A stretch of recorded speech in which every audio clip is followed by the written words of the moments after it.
Harambee! Neno hili si hivyo. Mambo ni matatu.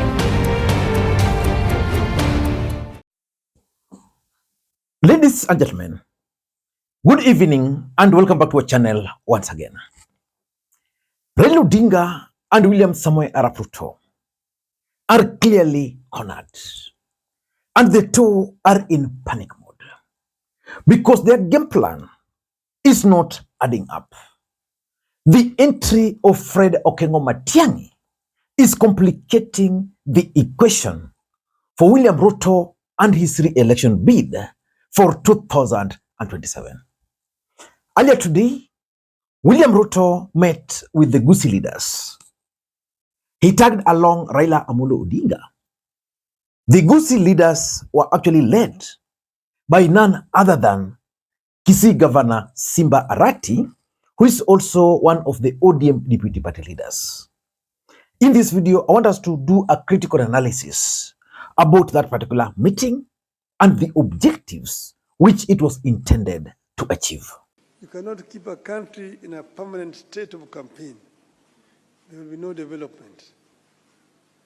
Itakana kama uchaguzi imekwisha, watu wanarudi kufanya kazi. Kazi inafanyika kwa muda, alafu baadaye uchaguzi kija tena, siasa, watu wanakuja tena, wanajitokeza, wanafanya campaign. Lakini campaign kutoka year 1 to year 5 hakuna maendeleo yanaweza kufanyika katika taifa.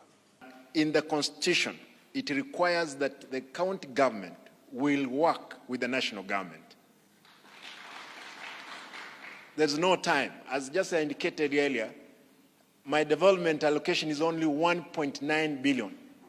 The president, courtesy of his office now, is giving us 1.9 billion for only Daraja Mbili, the stadium, the Nyambera market, and the Nyanchwa roads. Forget about the bypass.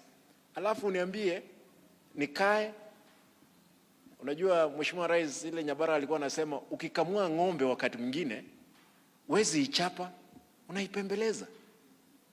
Na hata ukiwa na ng'ombe yako ambao unaona ni mzuri na haijashika mbegu, na ya jirani iko inakamuliwa vikombe 2, unakamua hata kama ni damu itoke, ingine itengenezee mboga pande ile, ingine utengeneze maziwa.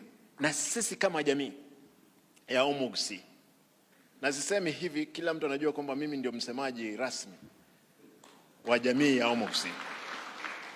Sisi tutafanya maendeleo kwa sababu lile lipo. Mheshimiwa Rais, baada ya miaka hii 2 kuisha, watu watauliza, wewe Raila alikuwa katika serikali hiyo ya broad based, vitu zimefanyika, tuambie ni nini ulituletea kama chama cha ODM katika hiyo broad based. Siwezi rudi nyuma, tutashirikiana pamoja. Hii safari wale mnajua hii ilikuwa ni constituency yangu, Dagoretti North, hapa State House ilikuwa katika Dagoretti North, na nimekuwa mbunge mara 2. Na nilipokwenda kule Kisii, mnajua kulikuwa na wote ambao wanajua Kisii, lakini Mungu, kwa mapenzi ya Mungu, mimi ndio gavana. Niko na experience ya kutosha. Sasa mimi nimekuwa mjumbe 15 years. Nimekuwa deputy president 10 years. Bado experience nyingine mimi natafuta kweli. So, I have the correct experience. Alafu niko na bahati kubwa zaidi. Mimi ni party leader wa the ruling party. Lakini kwa bahati mzuri pia mimi ni former deputy party leader wa the largest party in Eastern. ile ya baba. You can never be this lucky, because Baba can easily find it easy to work with me because he knows me. I was his former deputy party leader. So anajua huyu mtu anaweza kufika hapa. You know? So I am in a very unique position, and that is why we have a broad-based government. Why? Because the same things I believe in is the same things Baba believe in. I was telling another group here, what I am doing, if Baba had become president, he would be doing them. He'd be doing affordable housing. I know that for a fact. He'd be doing universal health coverage. I know that for a fact. He would sort out education. I know that for a fact. He'd be doing exactly what I'm doing. Because, as they say, we are cut from the same cloth. So we are in a very unique position. And that is why you see Baba sitting here. Because he is as concerned as I am about the development of Kenya. Nataka niwaombe, kabla hamjaenda nyumbani. Kwa heshima tu, kabla hamjaenda nyumbani. Nataka mupitie hapa Mukuru. Mwende muone. Hapo Mukuru. Because hapo Mukuru, we have only built 13,000 units. We are going to build 10,000 units in Kisii town. Ladies and gentlemen, I want us to do a critical analysis about that meeting, because for me it is significant politically speaking. Before we do that, for those who are watching this channel for the first time, please take a second or two, click the subscribe button so that next time we produce a video like this, YouTube will automatically notify you. And to the subscribers, I want to continue thanking you guys for your continued support, because without that support, this channel cannot be where it is. Ladies and gentlemen, without any further ado, allow me to dive in. But again, before I dive in, allow me to also introduce you guys to Bricks Solutions. Bricks Solutions is your #1 partner in CCTV installation, website design, software solutions, and structured cabling. Currently, Bricks Solutions has one of the best point-of-sale software in the market. Designed for schools, supermarkets, petrol stations, name them.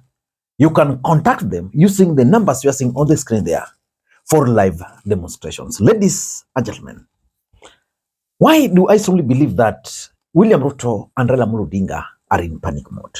The truth is, William Ruto's game plan for 2027 was very simple. After the impeachment of Rigathi Gachagua, William Ruto wanted to consolidate the entire Western Kenya into a block. And he successfully managed to attract Raila Odinga to his side. And with that move, he had anticipated to lock the Gusii region, to lock the Luhya nation, and the Luo nation.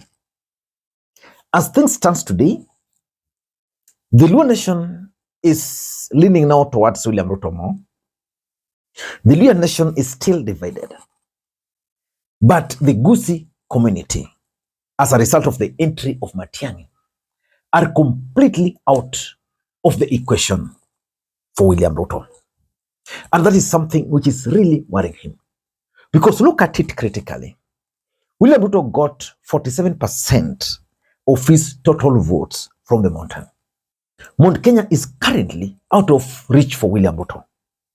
In fact, I even doubt if William Ruto will be able to get 20% of votes from Mount Kenya. Then Matiang'i comes in and disrupts the equation, which means William Ruto will not be able to really recover the loss of the mountain from Luhya nation, from Luo nation, and of course from the Gusii region. And that's how I'm looking at this particular meeting. So the objective of this meeting was simple for me. Number one, William Ruto and Raila Odinga were actually reacting to the intelligence report. William Ruto is the president of the Republic of Kenya. He consumes intelligence reports every single day on any issue. Probably has been told that if you're not careful, then you are going to lose the entire Gusii region. Because the thing is, Kenyans will go to the election. I doubt if a winner will emerge in the first round. I highly doubt. Because I'm convinced that we are likely to have Matiang'i on the ballot, Kalonzo on the ballot, and maybe a very strong third force there. So reaching 50% plus one vote will not be possible. So he must start persuading the Gusii region towards his side. Whether he will succeed or not is something we can't tell as at now. So that's number one. Number two, I think the intention is really to try and puncture Matiang'i. Not really his influence in the Gusii region, because that one is sealed already. But they want to reduce his influence on the negotiating table. Matiang'i the other day met with MCS from the Gusii region. Today, Arati took those MCS to State House for another meeting. The next thing you'll hear is Rigathi Gachagua will be questioning whether Matiang'i has fully consolidated the Gusii region. Because it's a matter of shares, he will be asked, you want us to support you. Where are the Gusii community? And once his influence will be reduced, then it's possible that he will be persuaded. He will be told, you can't be a presidential candidate. Then that will give way for Kalonzo. And you also know that Rigathi wants Kalonzo. So if Kalonzo will be picked, then it will not be possible for William Ruto and Raila Odinga to try and penetrate the Gusii region on the account that Matiang'i is not a presidential candidate. So that is the second objective. Number 3, William Ruto and Raila Odinga are now trying to consolidate their support base. In the last election, we had UDA and ODM. Of course, now we have the entry of Matiang'i. In fact, what Ruto is doing is the only thing which Uhuru failed to do for Raila Odinga. Uhuru never really consolidated his support base for Raila. So Ruto understands that he has his UDA and Raila has his ODM. Matiang'i is in the picture, has eaten into that particular pie. So it's a small one. How can they consolidate them together? So that even if they'll be only 25%, how can they consolidate them together? They can only consolidate them if they agree to work together. So they're trying to consolidate. Whether that will affect Matiang'i influence, I'm not so sure. Because as far as I'm concerned, Matiang'i is already the kingpin of the Gusii community. Number 4, I'm looking at the 2027 politics. And one man is in a very difficult situation. Simba Arati. Simba Arati is the ODM deputy party leader. He is the governor for Kisii. Matiang'i has entered into the race, which means Simba Arati can easily lose his seat based on the politics he's going to play now moving forward. Will the Gusii community punish him for organizing this trip to Nairobi? Or what will he do? I'm looking at it like that. Maybe Arati has realized that Matiang'i has Onyonka on his side. And therefore, for him to succeed, he must consolidate the UDA and ODM support base in the hope that as much as the Gusii region will vote for Matiang'i, then his seat can be secure. I don't know. But I also tend to think, lastly, that all these are part of a wider strategy to try and isolate Fred Matiang'i. You know, before Raila Odinga went to work with Ruto, there were attempts to even organize Luo MCS to go to State House for a meeting. All those flopped, save for the 5 MPs, the rebel ones, because two were Raila Odinga's ears there. The fact that these guys could attract those numbers, it means some of those MCAs will now not start going to Matiang'i.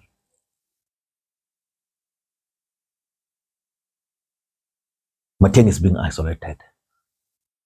So I don't know how the politics is going to play down there, but I'm persuaded that politics is local. And because politics is local, Matiang'i is already on the ground there. And that is the biggest worry these guys are facing. I don't know what to think. That's my take. Until next time, this is Makwiny. Bye-bye.